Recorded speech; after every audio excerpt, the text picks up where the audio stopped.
रात के 11 बज रहे थे। शहर की सड़कें सुनसान थीं और सन्नाटे को सिर्फ गाड़ियों के हॉर्न की दूर से आती आवाज़ ही तोड़ रही थी। पुलिस स्टेशन में भी खामोशी छाई हुई थी। ज़्यादातर सिपाही आराम कर रहे थे। एक छोटी सी मेज़ पर इंस्पेक्टर दिनेश शर्मा अपनी कुर्सी पर बैठे ऊँघ रहे थे। उनकी वर्दी पर लगी धूल और चेहरे की थकावट इस बात की गवाही दे रही थी कि दिन काफ़ी लंबा और थकाने वाला था। उनके साथ 2 और सिपाही राहुल और विजय बगल में खड़े थे जो बीच बीच में जमाई ले रहे थे। तभी एक काली कार पुलिस स्टेशन के सामने आकर रुकी। सिपाही विजय ने घड़ी देखी और मन ही मन बुदबुदाया, अरे यार, इस वक्त कौन आ गया। कार का दरवाज़ा खुला और एक 25 साल की लड़की नीचे उतरी। उसने एक साधारण सी लाल सलवार सूट पहनी थी और उसके कंधे पर एक छोटा सा बैग था। उसके चेहरे पर सादगी थी, लेकिन उसकी आंखों में एक अजीब सी चमक थी जो बताती थी कि वह अंदर से काफ़ी मजबूत थी। वह धीरे धीरे पुलिस स्टेशन के अंदर आई। उसे देखकर इंस्पेक्टर दिनेश ने अपनी आंखें खोलीं और गुस्से में पूछा, क्या है, इतनी रात को यहाँ क्या काम है। लड़की ने शांत और दृढ़ आवाज़ में कहा, इंस्पेक्टर साहब, मुझे एएसपी साहब से मिलना है। दिनेश ने तिरछी नज़र से उसे देखा और हंसते हुए कहा, एएसपी साहब से? क्या एएसपी साहब तुम्हारी मौसी के बेटे हैं जो इतनी रात को उनसे मिलने आ गई? सिपाही राहुल ने भी हंसते हुए कहा, हाँ, और देखो तो लग भी रही है कि एसएसपी साहब से मिलने आई हो। सीधे साधे कपड़ों में क्या तुम्हारा कोई पर्स गुम हो गया है या किसी ने तुम्हारी चैन खींच ली है? लड़की ने उनकी बदतमीजी को नज़रअंदाज करते हुए अपनी बात दोहराई, मुझे उनसे अभी मिलना है, ये बहुत ज़रूरी है। इंस्पेक्टर दिनेश का गुस्सा अब 7वें आसमान पर पहुंच गया था। सुनो, ये कोई मजाक नहीं चल रहा है।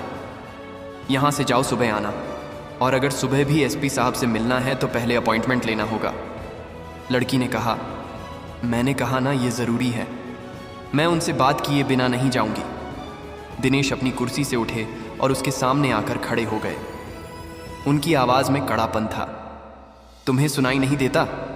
मैंने कहा, यहाँ से जाओ या फिर तुम्हें ज़बरदस्ती बाहर निकालना पड़ेगा। सिपाही राहुल और विजय भी उसके पास आ गए और उसे धक्का देने लगे। चलो यहाँ से निकलो, हमारी नींद खराब हो गई है। लड़की ने अपने होंठ भीए और एक पल के लिए उसकी आंखों में एक ऐसी चमक आई जिसे देखकर कोई भी डर सकता था। उसने पीछे हटते हुए कहा, मैं यहाँ से नहीं जाऊँगी।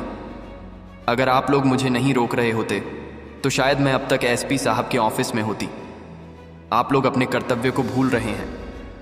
दिनेश ने गुस्से से उसका हाथ पकड़ लिया और कहा, तुम्हें क्या लगता है, तुम कौन हो?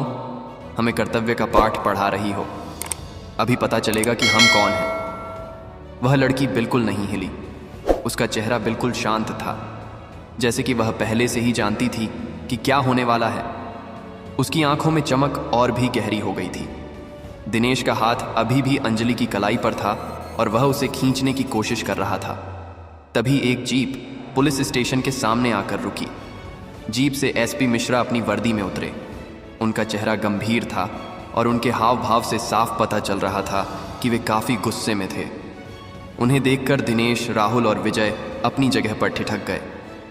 दिनेश ने अंजलि का हाथ छोड़ा और सलाम करने की कोशिश की, लेकिन एसपी मिश्रा ने उन्हें हाथ से रोक दिया। एसपी मिश्रा ने अपनी नज़रें दिनेश से हटाकर अंजलि पर डाली। वे कुछ पल के लिए शांत रहे, मानो वे कुछ सोच रहे हों। फिर उन्होंने अंजलि से पूछा, मैडम, आप यहाँ इस तरह क्यों खड़ी हैं? आपको तो सीधे मेरे ऑफिस में होना चाहिए था। एसपी साहब के मुंह से मैडम सुनकर दिनेश, राहुल और विजय के चेहरे का रंग उड़ गया। उनके शरीर में एक सिहरन दौड़ गई, जैसे किसी ने उनके सिर पर ठंडा पानी डाल दिया हो। वे एक दूसरे को घूर रहे थे। उनकी आंखें सदमे से चौड़ी हो चुकी थीं। दिनेश जो कुछ पल पहले शेर की तरह गरज रहा था, अब बकरी की तरह मिमी रहा था। जी सर, हम दिनेश हकलाने लगा। अंजलि ने कोई जवाब नहीं दिया। उसने शांत भाव से अपनी घड़ी देखी और एसपी मिश्रा से कहा, सर, मैं समय पर ही पहुंची थी, लेकिन आपके यह अधिकारी मुझे अंदर नहीं आने दे रहे थे। इनका कहना था कि मैं बिना अपॉइंटमेंट के एएसपी से नहीं मिल सकती। एसपी मिश्रा का चेहरा और भी ज्यादा कठोर हो गया। उन्होंने दिनेश, राहुल और विजय की तरफ देखा। तुम लोगों को क्या हो गया है? क्या तुम लोग अपनी आईपीएस अधिकारी को पहचान नहीं सकते? IPS राहुल के मुंह से बमुश्किल यह शब्द निकला। एसपी मिश्रा ने अपनी आवाज तेज करते हुए कहा, हाँ, यह IPS अंजलि शर्मा है। इनका यहाँ तबादला हुआ है और यह आज ही यहाँ पहुंची हैं और तुम तीनों ने उनके साथ बदतमीजी की है। दिनेश, राहुल और विजय के पैरों तले जमीन खिसक गई। उनका पूरा शरीर कांप रहा था। जिस लड़की को वे साधारण समझकर बेइज्जत कर रहे थे, वह दरअसल उनकी नई अफसर थी। वे डर के मारे तुरंत घुटनों के बल बैठ गए और माफी मांगने लगे। मैडम, हमें माफ कर दीजिए, हमें पता नहीं था। हम दिनेश की आवाज रंध गई। अंजलि ने उन्हें देखा। उसके चेहरे पर अब भी कोई भाव नहीं था। वह जानती थी कि यह सिर्फ डर के कारण था, पछतावे के कारण नहीं। माफी मुझसे नहीं, अपने वर्दी से मांगो। अंजलि की आवाज शांत थी, लेकिन उसमें एक आदेश था। आप लोगों ने अपनी वर्दी का अपमान किया है, जो आम जनता की सेवा के लिए है। आपकी यह वर्दी सिर्फ एक कपड़ा नहीं, बल्कि एक जिम्मेदारी है। सर, हम, विजय ने कहा, ACP मिश्रा ने कहा, इन तीनों को तुरंत सस्पेंड किया जाता है। इनकी जांच होगी। अब यह तय होगा कि यह पुलिस विभाग में रहने लायक हैं भी या नहीं। अंजलि ने SP मिश्रा को देखा और कहा, सर, मैं अभी फिलहाल अपने ऑफिस में जाना चाहती हूँ। SP मिश्रा ने तुरंत जवाब दिया, जरूर मैडम। अंजलि ने बिना कुछ और कहे अपने कदमों को ऑफिस की तरफ बढ़ाया। उसका हर कदम आत्मविश्वास और अधिकार से भरा था। बाहर खड़ी गाड़ी का ड्राइवर भी हैरान होकर यह सब देख रहा था। IPS अंजलि शर्मा का तबादला और उस रात थाने में हुआ मामला, दोनों ही अगले ही दिन शहर की सुर्खियों में छा गए। मीडिया में इंस्पेक्टर की हेकड़ी हुई फेल और IPS अफसर ने सिखाया बदतमीजी का सबक जैसी हेडलाइंस चलने लगी। न्यूज़ चैनलों पर बहस होने लगी कि क्या पुलिस कर्मियों का यह रवैया ठीक है और क्या उन्हें सिर्फ इसलिए बरी कर देना चाहिए कि उन्हें अफसर की पहचान नहीं थी। यह मामला आम जनता के बीच भी चर्चा का विषय बन गया। कुछ लोग अंजलि की हिम्मत की तारीफ कर रहे थे, तो कुछ पुलिसकर्मियों के प्रति सहानुभूति दिखा रहे थे। SISP मिश्रा ने मामले की गंभीरता को देखते हुए तीनों पुलिसकर्मियों दिनेश, राहुल और विजय को तुरंत सस्पेंड कर दिया था और उनके खिलाफ जांच के आदेश दे दिए थे। मामला कोर्ट पहुंच गया था। कोर्ट का पहला दिन था। कोर्ट रूम में मीडिया, वकील और आम जनता से भारी भीड़ थी। सबकी निगाहें IPS अंजलि शर्मा पर टिकी थी, जो पूरी तरह से शांत और आत्मविश्वास से भरी थी। उन्होंने अपनी वर्दी पहन रखी थी, जो उनकी गरिमा और अधिकार को और बढ़ा रही थी। वहीं दूसरी तरफ तीनों सस्पेंड हुए पुलिसकर्मी दिनेश, राहुल और विजय एक कोने में सिर झुकाए खड़े थे। उनकी वर्दी की जगह अब सादे कपड़े थे और उनका आत्मविश्वास पूरी तरह से टूट चुका था। कोर्ट में जज के आते ही सन्नाटा छा गया। अभियोजन पक्ष के वकील ने अंजलि की ओर से मामला पेश करना शुरू किया। माय लॉर्ड, यह मामला सिर्फ एक साधारण बदतमीजी का नहीं है, बल्कि यह उस वर्दी का अपमान है जिसे यह पुलिसकर्मी पहनते हैं।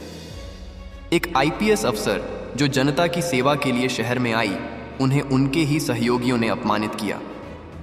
वकील ने उस रात की पूरी घटना को विस्तार से बताया, जिसमें यह भी बताया गया कि अंजलि ने बार बार अपनी पहचान बताने की कोशिश की, लेकिन पुलिसकर्मियों ने उनकी बात पर ध्यान नहीं दिया। बचाव पक्ष के वकील ने खड़े होकर कहा, माय लॉर्ड, हमारे मुवक्किल सिर्फ अपनी ड्यूटी कर रहे थे। एक अनजान व्यक्ति जिसने अपना परिचय नहीं दिया, रात के 11 बजे सीधे SP से मिलने आया था। उन्होंने सिर्फ सुरक्षा प्रोटोकॉल का पालन किया। वकील ने आगे कहा, अगर मैडम ने अपनी पहचान साफ साफ बता दी होती तो यह सब होता ही नहीं। यह सिर्फ एक गलत फहमी का मामला है। पूरा कोर्ट रूम इन दलीलों को सुन रहा था। मीडिया के कैमरे लगातार अंजलि के चेहरे के भाव को कैद कर रहे थे, लेकिन वह बिल्कुल शांत रहीं, जैसे उन्हें पहले से ही पता था कि हर बात का जवाब दिया जाएगा। बचाव पक्ष के वकील ने अपनी बात जारी रखी। उन्होंने अपनी आवाज में एक बनावटी विनम्रता लाते हुए कहा, माय लॉर्ड, जैसा कि मैंने पहले भी कहा, यह सिर्फ एक गलत फहमी है। मेरे मुवक्किल sub inspector Dinesh Sharma, constable Rahul और कांस्टेबल विजय पिछले 15 सालों से ईमानदारी से अपनी ड्यूटी निभा रहे हैं। उस रात वे एक अज्ञात व्यक्ति से मिले।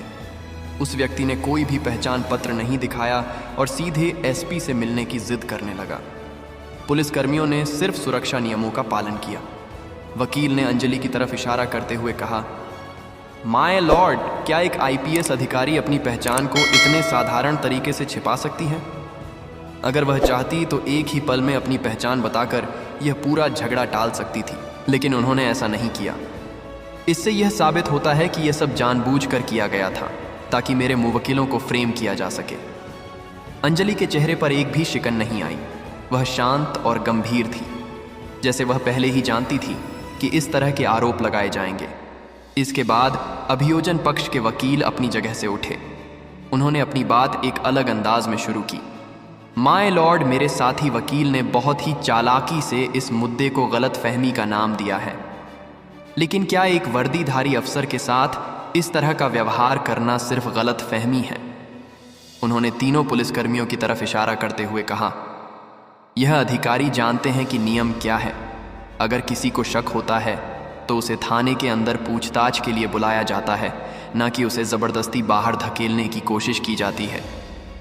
माय लॉर्ड, एक आईपीएस अफसर का सादे कपड़ों में रहना असामान्य नहीं है। यह उनकी सुरक्षा का हिस्सा हो सकता है।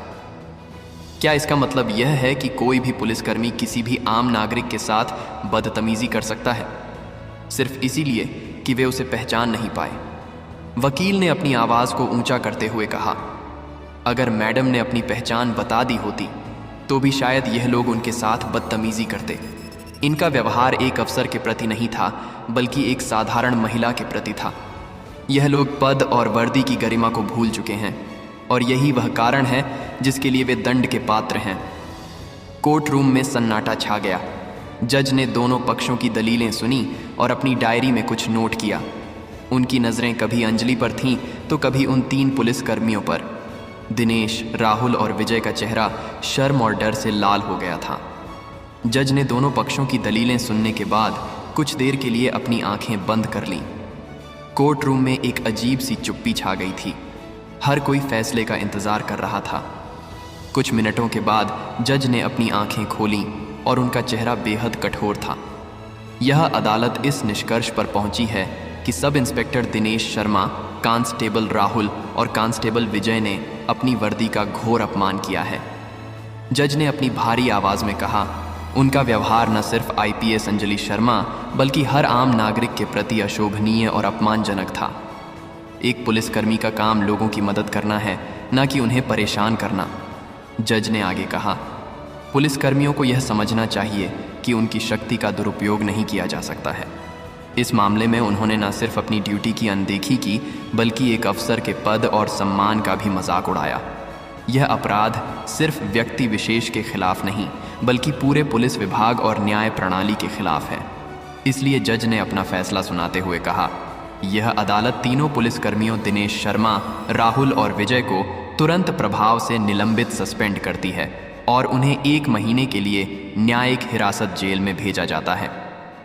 पूरे कोर्ट रूम में हंगामा मच गया। मीडिया के कैमरे लगातार फ्लैश कर रहे थे। तीनों पुलिसकर्मियों के चेहरे पर गम और शर्म की परछाई थी। उनके पैरों तले जमीन खिसक गई थी। उनके परिवार के लोग जो कोर्ट रूम में मौजूद थे रोने लगे। माय लॉर्ड, हमें माफ़ कर दीजिए। दिनेश शर्मा ने रोते हुए जज से गुहार लगाई। यह फैसला एक उदाहरण होगा ताकि भविष्य में कोई भी पुलिसकर्मी अपनी वर्दी का गलत इस्तेमाल ना कर पाए। जज ने उनकी दलीलों को नज़रअंदाज करते हुए कहा, अंजलि ने इस पूरे घटनाक्रम को बिना किसी भाव के देखा। यह उनके लिए सिर्फ एक कानूनी प्रक्रिया थी। वह जानती थी कि न्याय हुआ है।